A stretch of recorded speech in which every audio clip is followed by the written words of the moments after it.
ओम नमो भगवते वासुदेवाय। आप सभी भक्त जनों का आपके अपने YouTube चैनल कथा मंजूषा में स्वागत है। अभी तक आपने अधिक मास महात्म्य के अध्याय 14 तक की कथा सुनी। अब आगे का वृतांत सुनिए।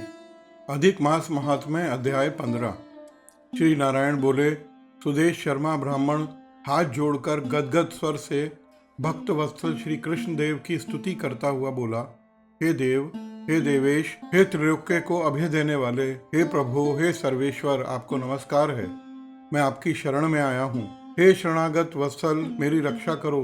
हे जगत के समस्त प्राणियों से नमस्कार किए जाने वाले, हे शरण में आए हुए लोगों के भय का नाश करने वाले, आपको नमस्कार है। आप जय के स्वरूप हो, आप जय को देने वाले हो, जय के मालिक हो, जय के कारण हो, विश्वद के आधार हो, विश्वण के रक्षक हो, दिव्य हो, विश्वों के स्थान हो, फलों के बीज हो, फलों के आधार हो, विश्व में स्थित हो, विश्वर के कारण हो, फलों के मूल हो, फलों को देने वाले हो, तेज स्वरूप हो, तेज के दाता हो, सभी तेजस्वियों में श्रेष्ठ हो, कृष्ण हो, विष्णु हो, वासुदेव हो, दीन वत्सल हो, ऐसे आपको मैं नमस्कार करता हूँ। हे जगत प्रभु, आपकी स्तुति करने में ब्रह्मादि देवता भी समर्थ नहीं है। हे जनार्दन, मैं तो अल्प बुद्धि वाला मंद मनुष्य हूँ, किस तरह स्तुति करने में समर्थ हो सकता हूँ। अत्यंत दुखी दीन अपने भक्त की आप कैसे उपेक्षा करते हो। हे प्रभु, क्या आज संसार में वह आपकी लोक बंधुता नष्ट हो गई है। वाल्मीकि ऋषि बोले, सुदेश शर्मा ब्राह्मण इस तरह विष्णु भगवान की स्तुति कर हरि के सामने खड़ा हो गया। हरि भगवान उसके वचन सुनकर मेघ के समान गंभीर वचन से बोले। श्री हरि बोले, हे वत्स, तूने जो तप किया वह बहुत अच्छी तरह से किया है। हे महाप्राज्ञ, हे तपोधन, क्या चाहते हो तो मुझसे कहो। तुम्हारे तप से प्रसन्न मैं उस वर को तुम्हारे लिए दूंगा, क्योंकि आज से पहले ऐसा भारी कर्म किसी ने नहीं किया है। सुदेश शर्मा बोले, हे नाथ, हे दीन बंधो, हे दयानिधे, यदि आप प्रसन्न हैं तो हे विष्णु, हे पुराण पुरुषोत्तम, कृपया करके मेरे लिए सत्पुत्र दीजिए। हे हरे, पुत्र के बिना सूना यह गृहस्थ आश्रम धर्म मुझको प्रिय नहीं लगता। इस प्रकार हरि भगवान सुदेश शर्मा ब्राह्मण के वचन को सुनकर बोले। श्री भगवान बोले, हे द्विज, पुत्र को छोड़कर बाकी जो ना देने योग्य है उनको भी तुम्हारे लिए दूंगा, क्योंकि ब्रह्मा ने तुम्हारे लिए पुत्र का सुख नहीं लिखा है। मैंने तुम्हारे भाल देश में होने वाले समस्त अक्षरों को देखा, उसमें 7 जन्म तक तुमको पुत्र का सुख नहीं है। इस प्रकार वज्र प्रहार के समान निष्ठुर हरि भगवान के वचन को सुनकर जड़ के कट जाने से वृक्ष के समान वह सुदेश शर्मा ब्राह्मण पृथ्वी तल पर गिर गया। पति को गिरे देखकर गौतमी स्त्री अत्यंत दुखित हुई और पुत्र की अभिलाषा से वंचित अपने स्वामी को देखती हुई रुदन करने लगी। बाद में धैर्य का आश्रय लेकर गौतमी स्त्री गिरे हुए पति से बोली।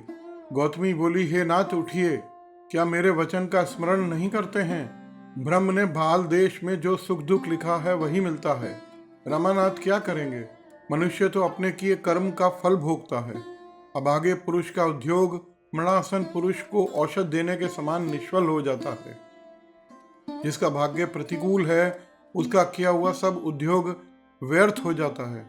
समस्त वेदों का यज्ञ, दान, तप, सत्य, व्रत आदि की अपेक्षा हरि भगवान का सेवन श्रेष्ठ कहा है, परंतु उससे भी भाग्य बल श्रेष्ठ है। इसलिए हे भूसुर, स्वर्ग से विश्वास को हटाकर उठिए और श्री देव का आश्रय लीजिए। इसमें हरि का क्या काम है। इस प्रकार उस गौतमी के अत्यंत शोक से युक्त वचन को सुनकर दुख से कांपते हुए गरुड़ जी विष्णु भगवान से बोले।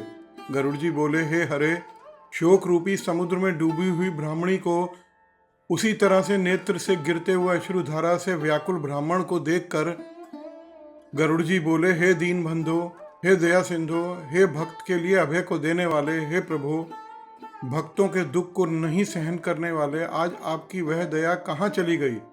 आप वेद और ब्राह्मण की रक्षा करने वाले साक्षात विष्णु हो। इस समय आपका धर्म कहाँ गया। अपने भक्त को देने के लिए 4 प्रकार की मुक्ति आपके हाथ में स्थित कही गई है।